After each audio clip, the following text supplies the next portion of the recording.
Dodge City and in the territory on West, there's just one way to handle the killers and the spoilers, and that's with a U.S. Marshal and the smell of Gunsmoke.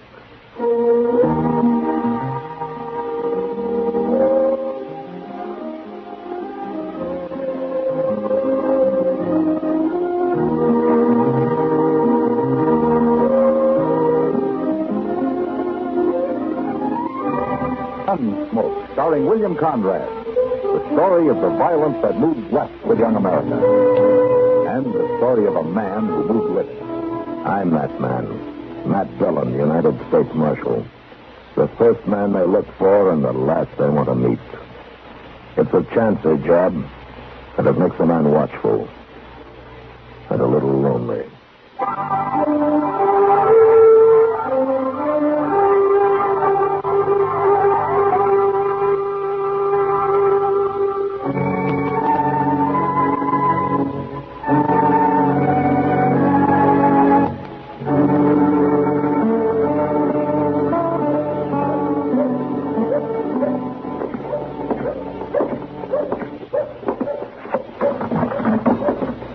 Morning, Miles.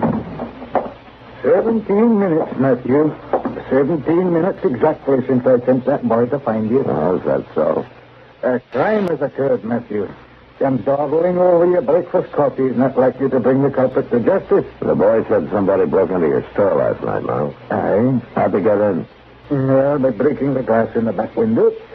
2 panes at $4.32 a pane. You know, Miles, I told you a year ago you ought to put gratings over those windows like the rest of the stores in town. No, but gratings cost money, Matthew. Yeah, and so do burglaries.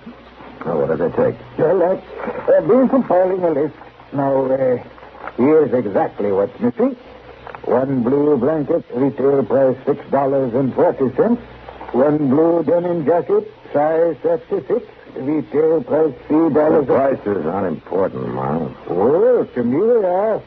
I have a certain respect for money. Yeah, so I've heard. What else is missing? Well, now, let me see. 1 hat, gray, Stetson, of course, finest quality. Yeah, I know. I got one, Miles. Go on with the rest of your list. 1 pair of boots, size 6, hand-tooled, inlaid with kid, retail price. Here, let me take a look at it, will you? Oh, Thanks. 2 flannel shirts, 5 pounds slab of bacon, 3 pounds of dried beans, pound of salt, box of matches, a skillet. Looks like you've just grub-staked somebody, Miles. I expect you to recover each and every one of those items. I'll try to. 1 canteen, 1 hand axe, 2 pounds of cheese, and 1 .44 caliber Colt revolver. Model 6A retails at $56.80. What about cartridges? You don't have them on the list. Oh, I'm out of cartridges. I'm expecting a case in today. Well, the gun won't be much use without them. Wonder if any place else was robbed last night. Good heavens. Now, what's the matter? Here's something else has been taken, Matthew. There were 3 bottles right there on that shelf, and now there's only 2. Bottles of what? Yeah, perfume. Imported all the way from Paris, France. What would a man like that grub-stake himself want to steal perfume for?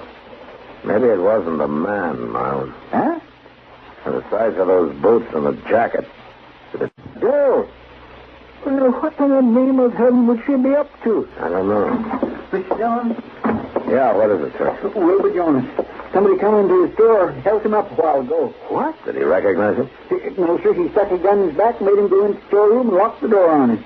He said whoever it was had a real soft voice, like he could. Huh? Mr. Jones hadn't been to the bank yet, so at least there wasn't no cash, so...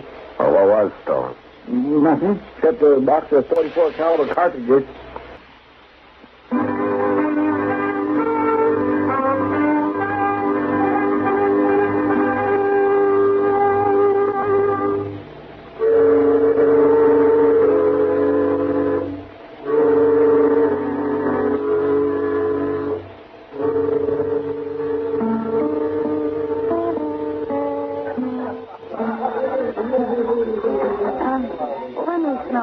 Again, will you, Matt? Yeah, sure, Kitty, sure. Not any scent I know. But I'd sure like to. You say Miles has got 2 more bottles of it? I got this sample from one of them. Shouldn't be too hard to track down. Yeah, provided the person who stole it opens the bottle. Well, I'll keep sniffing the breeze and that. The fact that you've been doing it all day in the city, sniffing and smelling around all over town. It's like a couple of hound dogs. But we ain't caught a whiff of this stuff. Well, you wouldn't be likely to, Chester. Maybe this girl, if it is a girl, has already left town. Oh, in a way, I kind of hope so. She might have wanted the gun just to protect herself. She wasn't protecting herself when she shoved it in Will Jonah's back this morning, Kitty. I know, but it was wasn't... empty then. It's not empty now. Well, by golly. I was just wondering who I'd let buy me a drink this evening. Yeah? As far as I'm concerned, Doc, you're still wondering. Well, good evening, Kitty. Hello, Doc. Yes, hello, Docky. Oh, say, I understand somebody borrowed a few things off old man McCagg last night. Yeah, they did, Doc. They did, huh? Crime rampant, and the local law inhabits a saloon. Here, Doc, smell this, will you? Huh? Oh, yeah. Say, what do you do, Matt? Put it on your hair or use it when you shave? You ever smell that scent anywhere before, Doc? Slightly familiar. No? What do you mean, slightly familiar? Well, I smelled the same thing earlier today somewhere. Today? Where, Doc? Where what? Where did you smell it today? I don't even remember. Say, Matt, where do you say we get up a poker game? Doc, will you think? Where did you smell this perfume today? I don't know. Let me see now. I was all over town at one time or another. It wasn't at the livery stable, naturally. Or at the bank. Oh, forget it, man. I don't have the slightest idea. Wait a minute. Now I remember. Yeah? I was talking to Mr. Doby in the lobby of the Dodge House, and this kid came in. The Dodge House, huh? That's right. He reeked of the stuff. Yes, that's where it was. He rented himself a room there. But why? I'll tell you later, Doc. Justin, come on.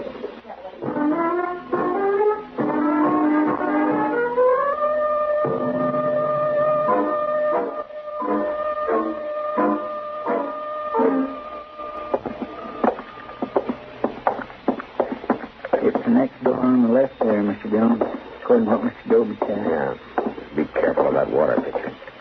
You reckon we'll put up a fight? Or she will, or whichever? I don't know, Chester. All right, go ahead and knock. Let's get clear before the door opens, though. Yes, sir.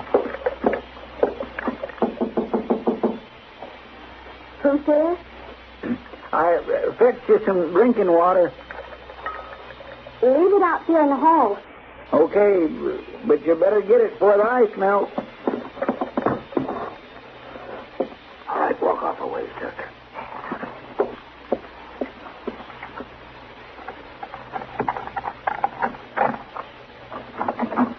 Get your hands up. You're under arrest. What? Chester, come here, take the gun. All right, get back in the room. No use getting the whole hotel stirred up. I ain't done nothing. You got no call to arrest me. Inside, I said. Golly, if you wasn't right, Mr. Dillon, it is a girl. You mind your own business. Who are you anyway? What, he's a U.S. Marshal, that's who he is. A marshal? Where did you get that shirt you're wearing, miss? And the boots. And what about this gun? Where do you think I got him? I don't think I know now. What's your name? My name's Willie Keiper, and I'm from down around Osage Junction. Really? What kind of a name's that for a female? Why, you shut your tail. Willie. Now, How old are you? 16. It's any of your business. 16, huh? Why did you break into that store last night? Who says I did? The clothes you're wearing, that Stetson on the bed over there, the stuff all over this room, every bit of it was stolen. How'd you figure it was me, Marshal? That perfume you took. Doc Adams was down in the lobby when you rented your room here. He smelled it on you. Oh, I guess I know that perfume was going to bring bad luck. Them other things I needed. But that there perfume I just wanted. Never had none before. Never even smelt none. Just heard about it. What are you doing, right away from home? I ain't running. I already run. You was to drag me with wild horses. I wouldn't go back there. Why not? You knowed my stepfather. You wouldn't ask why not. Work a body to their death. That's all he knows. He's got a dry farm down here. Ain't never going to be worth nothing no matter what. He'll work day and night just like a man. I ain't never even owned a dress. I don't believe in going in for frills. Yeah, I see. He beats me, too. Last time he done it 2 days ago, I just lit out. Look, mister. You see that bruise on the side of my head? You see what? Oh, for land's sake, answer that. If I get your hands on me, just you make a move, Marshal, and I'll blow this feller's backbone clean through his belly. I'm not moving. Just take it easy, Chester. Right back up now, mister. Away from the door. Well, I didn't run away from home just to end up in no jail. Where are you going to end up, Willie? And never you mind about me, Marshal. Now you two just stay put. Oh, I'm awful sorry, Mr. Dillon. I didn't have no idea what she was up to. She doesn't either, Chester. That's her trouble. Darn fool kid. Yeah. Darn fool kid. With a loaded gun.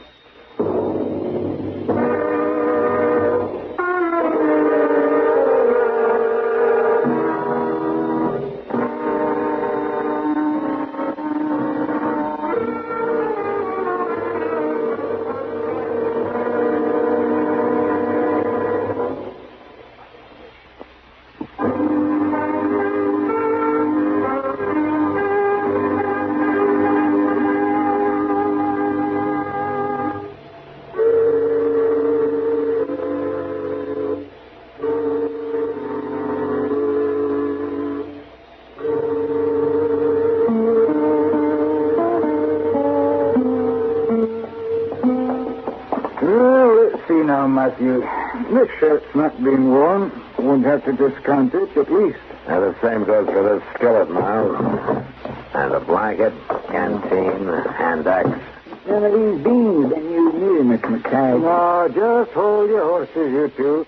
I got to weigh this cheese. Oh, for land's sake, that's no way. Yeah, a man can't calculate his profits without knowing his cost. I knew some of it was gone. She ate about 20 cents worth off that corner there. 22 cents to be exact. Well, at least she didn't have time to eat any of your bacon, Miles. Oh, there you are. Yeah, it's about the size of it. That's all we found in her room. Yeah, those are just the low-price items, Matthew. She still got away with a $12.50 pair of boots. She hasn't gotten away yet, Miles. We'll find her before the night's over. Yeah, we know what she looks like now, at least. And we know her name. Wade Beaver. Hey, homesteader's child, you say? Yeah. Dry farm down toward Osage. Case of too much work, I guess. And too little of anything else. Mighty hard living, dry farming. Doesn't pay much of anything to speak of. No, not much. Matthew, look, if you catch her and you get back those boots and that gun and the other items, well, what I mean is this. She can keep that perfume if she wants it. Well, forevermore. I couldn't sell it anyway. She's used some of it. Yeah, sure, Miles. I understand. Poor child. A girl wandering around alone. Well, come find it. Don't just stand there staring at me. I'm not staring at you, Miles. I'm just listening to you, that's all. Oh, I smirking like a cat in a birdcage. I told you that perfume isn't saleable now. You go on out and catch that young ruffian, you bring her to justice. Stealing from honest, God-fearing folks. Violating private... All right, Miles, all right.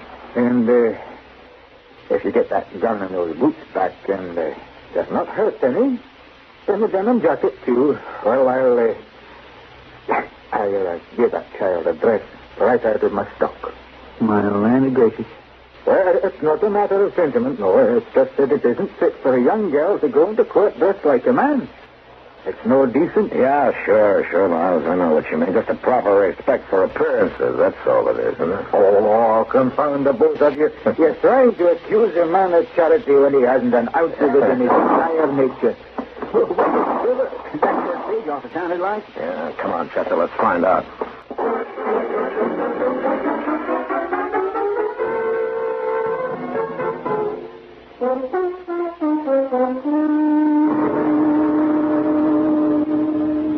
So help me, Marshal, I didn't know. I didn't have the least idea. Well, it wasn't your fault, Jason. Chester, did you send somebody to find Doc? Yes, we did. The Bryson boy went to fetch Mr. Dillon. That load was a girl. I just opened the safe and didn't let her have the money. I wouldn't have shot no girl. Not if I'd known. He couldn't have been expected to know, Jason. Oh. That bandana over her face, dressed like she was, pointing that gun just as rock steady as any man I ever seen. Yeah. And you know, I always keep my gun stuck right between the safe and the desk, just in case of something like this. So I made like I was going to open the safe, and Are you sure, Marshal? Are you sure she's dead? Yeah, I'm afraid she is, Jason. Killing a girl. I never done nothing so bad in my whole life. So help me, Marshal. I didn't know. Look, if anybody else would have done the same thing. Now, it couldn't be helped. It's done, and blaming yourself won't undo it. Now, look, why don't you go outside a while and get some fresh air, huh? I reckon maybe I better. I reckon I just better get outside a while. Old Jason's broke up pretty bad over there. Yeah, I guess most anybody would be. Dang fool young'un. Well, she paid for it, Chester. Well, there's no point leaving her there on a dirty floor. Let's lift her up on the counter. Let me get her shoulders. Hey, you know, she wasn't on him. She has got a bruise on her head. I guess her paw did beat her, all right. Poor little thing. All right. Let's lift her.